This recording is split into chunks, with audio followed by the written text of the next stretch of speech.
আমার ইউটিউব ফ্যামিলিরা আছেন যাদের সাথে আমি গল্প করতে পারি। এটার ভিডিও বানাবো ভেবেছিলাম, বাট আমি আর ওয়েট করতে পারছি না আপনাদেরকে দেখানোর জন্য। আমি খুব বেশি এক্সাইটেড ছিলাম। নমস্কার বন্ধুরা, কেমন আছেন আপনারা? আশা করি সবাই খুব সুস্থ আর ভালো আছেন। তো বন্ধুরা, কিছুদিন যাবৎ খুব টেনশনে জীবনটা কাটছে। আজকে ব্লগ দিব, কালকে ব্লগ দিব, আজকে দিব, কালকে দিব করতে করতে আমার পুরো বছরটাই চলে যাচ্ছে এখন মনে হচ্ছে। যেমন আমি জানুয়ারির থেকে চিন্তা করছি এই ব্লগ দিব, এই ব্লগ দিব, বাট কিছু না কিছু প্রবলেম, কিছু না কিছু মানে ইস্যুস আমার লাইফে চলেই যায়। যেমন আমার হাজবেন্ডের সাথে আমার প্রায় মানে অসম্ভব বাজেভাবে ঝগড়া হয়। আর তখন কি হয়, আমার ব্লগ করতে মন করেই না, যে মেন্টালি আমি খুব ডিপ্রেস হয়ে যাই। কারণ আমার বিগত 4 বছর ধরে আমার মা মারা যাওয়ার পর আমার ডিপ্রেশনটা এত বেশি বেড়ে গেছে, মানে যে আমার কোনো কিছুতে মন বসে না। যে আমি একটা ছোট্ট মানে আসামের একটা ছোটো মোটো জায়গার থেকে বিলং করি। আমি ওখানের একটা কোরিওগ্রাফার ছিলাম, মানে আমি ডান্স শিখাতামও আর আমি ডান্স করতামও। আমি এখনও শিখছি, আমার এখনও শেখার দিন এখনও শেষ হয়নি, আমি এখনও শিখছি। তো কি বলবো আর, আচ্ছা 9 বছর হয়ে গেছে বিয়ের, বাট আমাদের প্রবলেম যেন শেষই হয় না। ছোট ছোট কথা দিয়ে আমাদের এতটা ঝগড়া হয়ে যায়, এতটা ঝগড়া হয়ে যায় যে মানে আমি নিজেকে তখন মানে মনে করি আমি যে কেন বিয়েটা করলাম। বাট তারপর মুহূর্তে আবার আমাদের সব কিছু ঠিক হয়ে যায়, তখন আমাদের লাইফটা আবার সুন্দর সেটেল ডাউন হয়ে যায়। কিন্তু মানে এই যে ঝগড়ার মুহূর্তটা, এই মুহূর্তটা আমার জন্য অনেক বেশি মানে ডিপ্রেসজনক হয়। তো যাই হোক, এইভাবেই চলছে জীবন আর চলবে। হাজব্যান্ড ওয়াইফের মধ্যে ঝগড়া হওয়াটা খুবই কমন ব্যাপার। আর আমাদের ঝগড়া তো এরকম হয় যাতে আমাদের মানে এখনই ডিভোর্স হয়ে যাবে এরকম, বাট পর মুহূর্তে আবার সব কিছু ঠিক হয়েও যায়। তো 4 বছর ধরে আমাদের ছেলে, আমাদের ঢুগ্গু আমাদের সাথে আছে। তো প্রবলেমের কথা চিন্তা করে তো হবে না, মানে ঝগড়াঝাটি তো সব ব্যাপারেই হয়, মা বাবার কাছেও হয়, ভাই বোনরাও হয়, আমার হাজব্যান্ডের সাথে সেরকমই আমার হয়। তো ও আমাকে ভালোবাসে না এরকমও বলবো না, বাট মানে আমাকে খারাপ পায় এটাও বলবো না। আমি ওকে ভালোবাসি না, আমি ওকে খারাপ পাই এটাও না। আমি ওকে ভীষণ ভালোবাসি, ও আমাকে ভালোবাসে, বাট প্রবলেমস সবার মধ্যেই থাকে। তো যাই হোক বন্ধুরা, এই কিছুদিনের মধ্যে আমাদের সাবিত্রী ব্রত। তো আগের কিছু ভিডিওস আমি দেইনি, দিব। কারণ কি, আমি বললাম যে আমার মানে মেন্টালি আমি খুব মানে আনপ্রিপেয়ার্ড, একদম প্রিপেয়ার ছিলাম না যে আমি ব্লগ দিই। বাট রিসেন্টলি আমি চিন্তা করেছি আমি ব্লগগুলো শুরু করব। তার কারণ হলো ফাইন্যান্সিয়ালি আমি খুবই আনস্টেবল। কারণ আমি আমার হাজব্যান্ডের উপরে ডিপেন্ডেন্ট। কারণ আমার বিয়ের আগে আমি ডান্স স্কুল চালাতাম, বুঝতেই পারছেন, আমার পার্লার ছিল, আমি জব করতাম, মাল্টি পারপাসে ছিলাম। তো আমার কোনোদিনও টাকা পয়সার আমি অভাব দেখিনি, মানে একটা 10 টাকা হলেও আমার ব্যাগে থাকতো। এখন আমার সিচুয়েশনটা এরকম হয়ে গেছে যে অনেক সময় আমি একদম নিঃস্ব হয়ে যাই। কারণ ও আমাকে দিলেই না আমি পাবো। আর ও প্রায় সময় আমাদের ঝগড়াটাই টাকা পয়সা দিয়েই হয়। ওর কথা হলো আমি কিভাবে সংসার চালাবো। আমার হাজব্যান্ড একজন টিচার। তো আমি মানে আমি বুঝতে পারি ও একটা কিডনির পেশেন্ট, আমি সব বুঝলাম। বাট বিয়ের আগের থেকে আমি জানতাম ও আইজেন অ্যাপ্রোপ্যাথি। তো বিয়ের আগে ও আমাকে মানে আমি টাকা দেখে বিয়ে করিনি, একদম না। আমার কাছে ওর ফ্যামিলিটা খুব ভালো লাগে। আর আমাদের ফ্যামিলিকে ওর খুব ভালো লাগে। মানে ওদের ফ্যামিলি আমাদের ফ্যামিলি দুই দিক থেকেই আমাদের খুব পজিটিভ সাইন আসে।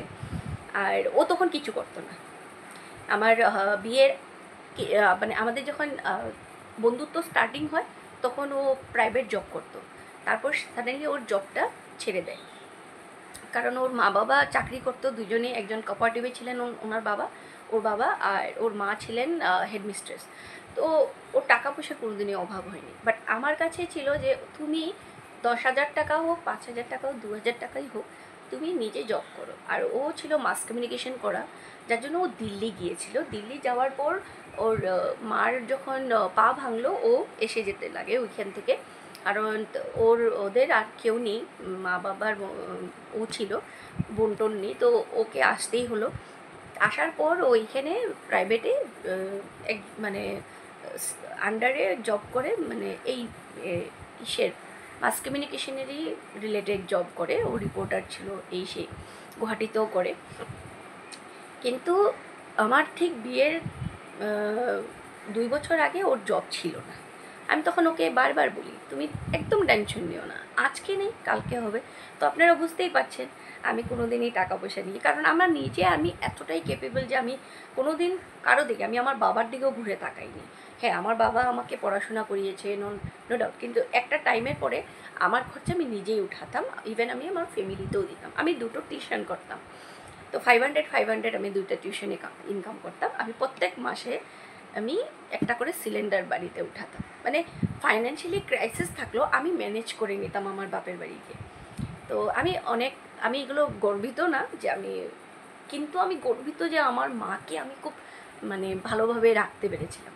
বাট ওই তো আমার বিয়ের পরে মার ইগনোরেন্স শুরু হয়ে যায়, মা নেগলিজেন্সি শরীরের প্রতি, সুগার মানে হাই লেভেলে চলে যায়, মানে ওষুধপত্র। মা ভীষণ পুজো পার্বণের বিশ্বাস ছিল, তো খুব বেশি মা পুজো টুজো করে ওষুধ খেত না, মানে খাওয়া দাওয়া বন্ধ করে দিত, উপোস থাকতো। তো একটাই কথা আমি সবাইকে বলবো, উপোস থাকুন, খুব ভালো ফাস্টিং করা, বাট তার আগে before that check your diabetes, check your pressure, and then you can fasting. কারণ আমি একজন ডায়াবেটিক, আমার প্রেশারের প্রবলেম নেই, কিন্তু আমি ডায়াবেটিক। আর আমি পুজোর ক্ষেত্রে আমি আমার মেডিসিন কোনো দিনও মিস করি না। আর আমি যদি মানে উপোস করি তাহলেও আমি মানে ভাতটা তো আমরা কিছু খাই না, কিন্তু চা খাই, সাথে বিস্কুট খাই। কারণ কি, শরীরে কিছু একটা মানে যদি খাবার না যায় তাহলে প্রবলেমস কোনো দিনও শেষ হবে না। তো বন্ধুরা, এখন আর এই ইমোশনাল কথাবার্তা বলবো না। আমি একটাই কথা বলবো, এই ব্লগটা স্টার্ট করার কথা হলো, আমার লাইফে আর কেউ নেই যাকে আমি মনের কথা বলবো। শুধুমাত্র একমাত্র আপনারা আছেন, আমার ফ্রেন্ডসরা, আমার ইউটিউব ফ্যামিলিরা আছেন, যাদের সাথে আমি গল্প করতে পারবো, তো মন খুলে কথা বলতে পারবো। কারণ আপনারা আমাকে জাজ করবেন না, আর আমি স্ট্রেট ফরওয়ার্ড কথাবার্তা বলি। আমার ওই চুকু চাকু করে কথাবার্তা বলা আমার একদম স্বভাব। তো বন্ধুরা, আগামী শনিবার আমাদের সাবিত্রী ব্রত স্টার্ট হয়ে যাবে। তো আমার হাজব্যান্ড আমাকে প্রত্যেক বছর শাড়ি দিবে, মানে এটা নিয়মই যে প্রত্যেক বছর নতুন শাড়ি নেয়। তো গত 2 বছর যাবত ও আমাকে শাড়ি দিচ্ছে না, ও আমাকে সালোয়ার দিচ্ছে। ও বলে শাড়ি হয়ে গেছে, তুমি এখন শাড়ি না সালোয়ার নাও। কোনোখানে গেলে ভালো করে একটা সালোয়ার লাগে, বাইরে গেলে তো আর শাড়ি টাড়ি পরা হয় না, তো স্বাভাবিক কথা। তো আমার বাপের বাড়ির থেকেও আমি এবার 3টে শাড়ি পেয়েছি, একটা পরেছি পুজোতে আর 2টো আছে। তো আর কালকে মানে আমি আপনাদের সাথে আনবক্সিং করব বলে আমি করিনি, তো কালকে আমি আনবক্সিং মানে করব যে ভেবে আমি রেখে দিয়েছি। তো শাড়ির সাথে পরার জন্য আমি একটা নেকলেস অর্ডার করেছি, খুব সাধারণ সিম্পল নেকলেস, খুব দামি টামি না, একদম সিম্পল নেকলেস। বাট এটা এতইটা সুন্দর যে আমি না দেখিয়ে পাচ্ছিলাম না। তো এই হলো সেই নেকলেস।